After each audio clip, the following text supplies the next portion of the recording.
babes. My name is Juju Jinsu, and welcome to my YouTube channel. I made this YouTube channel because I wanted to give my viewers and others an insight on what it takes to start your own business, kind of bring you through the errors that we all make that no one shares, and let you know a little bit about my brand and who I am. So, I am currently a fashion designer, entrepreneur, small business owner, and now content creator. I started this business inside my small apartment with one sewing machine and a table. Not the apartment that I'm in currently, because this apartment isn't super big, but I have a sewing machine here because I like to work from home now that I have a studio. I first started out trying with simple stuff, so I had a brand called Body Lust Lingerie, and I only designed lingerie in this brand. And I thought to myself, I know I can do more than that, so eventually I want to expand. And like I said, not thinking business minded at the time, this was something that I naturally like to do, so I just went ahead and said, okay, I'm gonna just sew. And that's what I did for a while.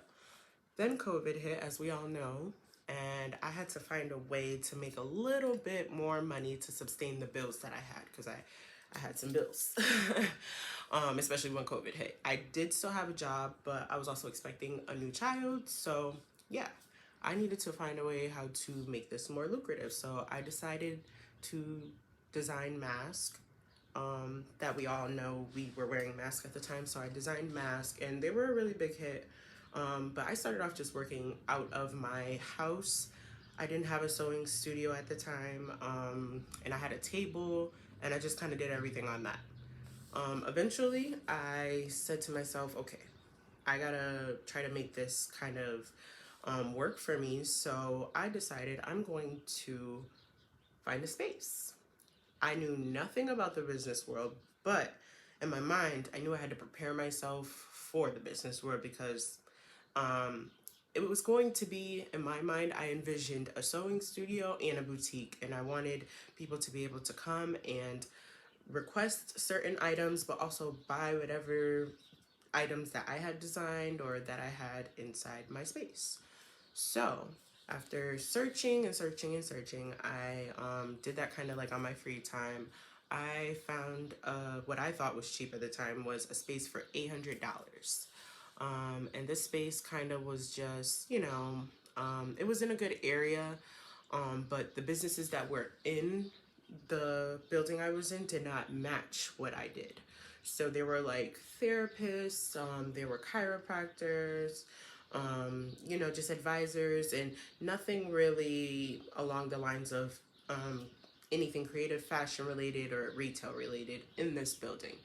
And a few things, I want to state a few things that you should consider when getting into the business, any business for this matter. So get a pen and paper, if you will. So the first things first, when you get into business, you want to, one, figure out why you want to start a business. If you have the drive, and this is like a big thing that I don't see a lot of people discuss, but you really need to determine if you have the drive to give this business enough attention and enough time. And I say that because any business is going to take time. A lot of people think, because we're seeing like so many overnight success stories and stuff like that, and that's all great. That does happen. But I think people should just still consider that this is going to be your baby, so understand what the time you may need to put into whatever you're doing.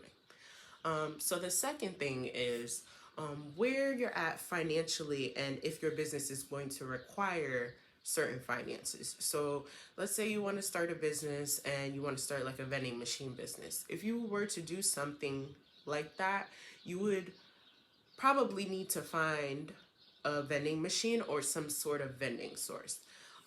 And with a lot of businesses, sometimes you have to spend money in order to even make money. So that would be considered a business that is going to require finances.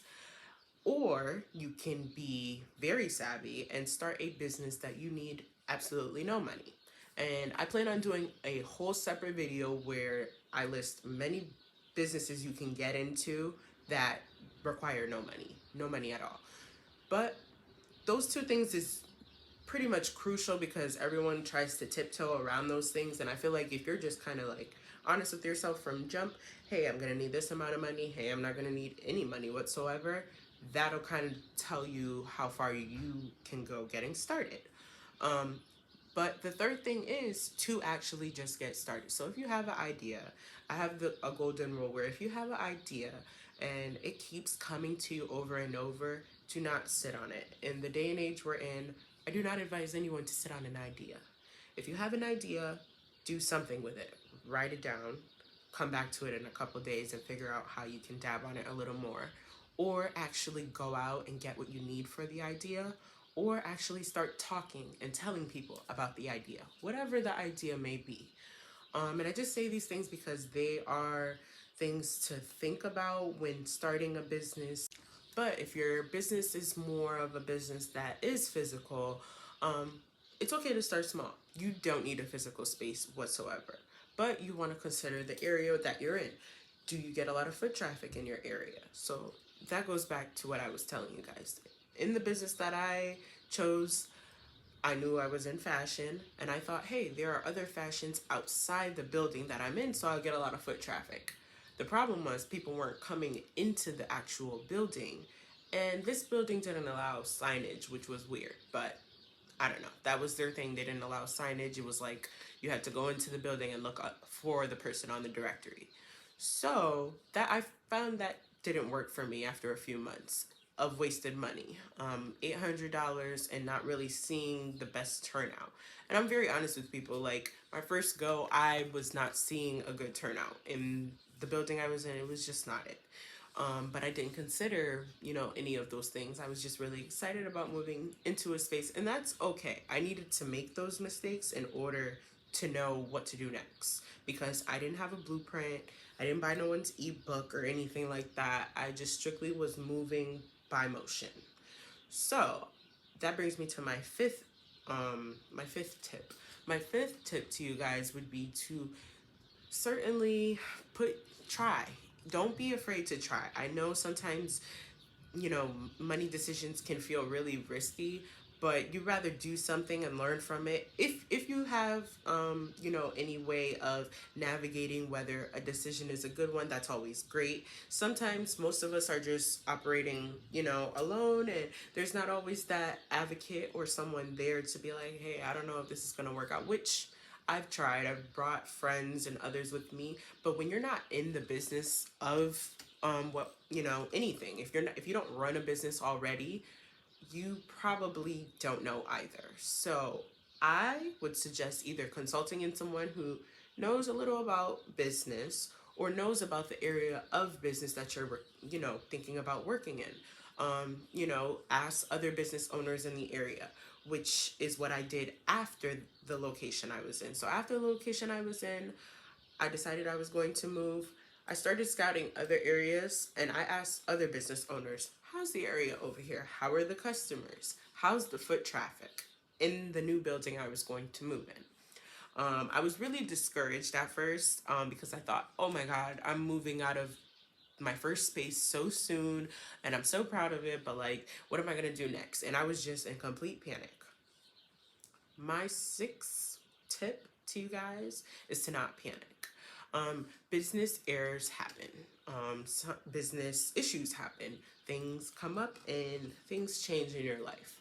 Keeping a level head is one of the best things you can possibly do in business, I feel like. Because we're all starting. Nobody has a blueprint. I know a lot of people are like, oh, I know the way of business. They know the way of their business. Don't get me wrong, there are a lot of experts out there. But your business is your business. So I'd advise you to just take note of that and, consider a few of these tips. There aren't many people who are going to give you like the clear cut version of what I'm telling you because they want business to seem glamorous. And in reality, it's not. I can count many days where I cried and I thought I was going to completely quit. And like I said, this is something I did before I liked money and the aspect of money being made from it. But at the same time, I knew what I was getting into, and I knew that, if I'm going to do this, I want to make sure that all my ducks are in a row and that, I'm learning from the experience as well. So I want you guys to consider that. I want you to, one, remember that, all this is a learning experience for you. There's no such thing as a bad business mistake, because you need to make the mistake to learn from it. And just take your time with yourself, not with your business, but with yourself. Know that you are not an expert at this yet, but you will be because it's your business. And understand that people are eventually going to look to you and ask you how your experience was. And as much as you may hate whatever you're going through in business, you'll eventually be able to tell someone how to overcome that. Thank you all for tuning in with me. I really appreciate you. And if you like what you heard today and you are interested in finding out more about the business world, possibly learning some side hustles, some saving tips, a little bit of fashion tips, this is the place to come. I welcome everyone to leave comments of videos you would like for me to touch on, or any information you would like for me to possibly share with you guys. I am more than happy to do that. I plan on dropping another video soon that goes a little bit into more about how I make money in my position in the business world and my position in the fashion world, and tell you guys the perks I get from my position in the fashion world, and why I don't like to work for anyone. But that will be in another video. So again, I thank you all, and till next time.